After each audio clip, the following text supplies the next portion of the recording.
শাকিব খানের সন্তানদের মা হতে যাচ্ছেন জনপ্রিয় চিত্রনায়িকা শবনম বুবলী। হ্যাঁ প্রিয় বন্ধুরা, আপনারা মনে কি শুনে অবাক হতে যাচ্ছেন যে জনপ্রিয় চিত্রনায়িকা শবনম বুবলী আবারও কিভাবে মা হতে যাচ্ছেন।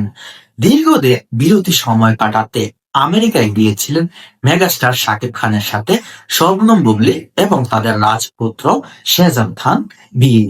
কিন্তু আমেরিকায় টানা সফর শেষ করে দেশে ফিরলেন শবনম বুবলী। ফেরার পরই সে একটা প্রোগ্রামে তাকে ডান্স করতে দেখা যায়। সেখানেই তাকে দেখে, তার পেটের অবস্থা দেখে অনেকেই ধারণা করছিল যে শবনম বুবলী নাকি প্রেগনেন্ট।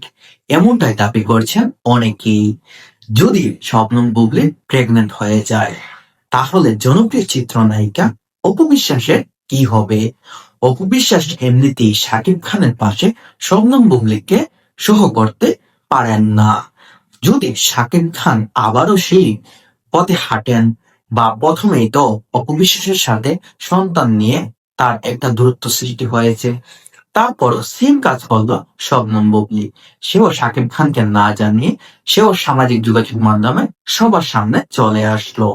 কিন্তু দ্বিতীয়বার শাকিব খান কি জেনে শুনে সে আবারও ভুল করতে যাবে? সে আবারও নাকি শবনম বুবলীর দ্বিতীয় সন্তানের বাবা হতে যাচ্ছেন? হ্যাঁ ভিউয়ার্স, আপনারা যা শুনছেন সেটা অবশ্যই সত্যি হতে পারে। কারণ শাকিব খান আর শবনম বুবলী তারা লিগালি বর্তমানে হাজব্যান্ড ওয়াইফ। তাদের মধ্যে এমন কোনো দূরত্ব সৃষ্টি হয়নি যে তারা অনেক দূরে চলে যাবে। তারা লিগালিটি হাজব্যান্ড ওয়াইফ। কারণ একজন হাজব্যান্ড আর একজন ওয়াইফ তারা নিজেরাই সিদ্ধান্ত নিতে পারে তারা কখন কি করবে, কখন কি করবে না। এ নিয়ে আমাদের কোনো মাথা ব্যথা করলে চলবে না। ধন্যবাদ।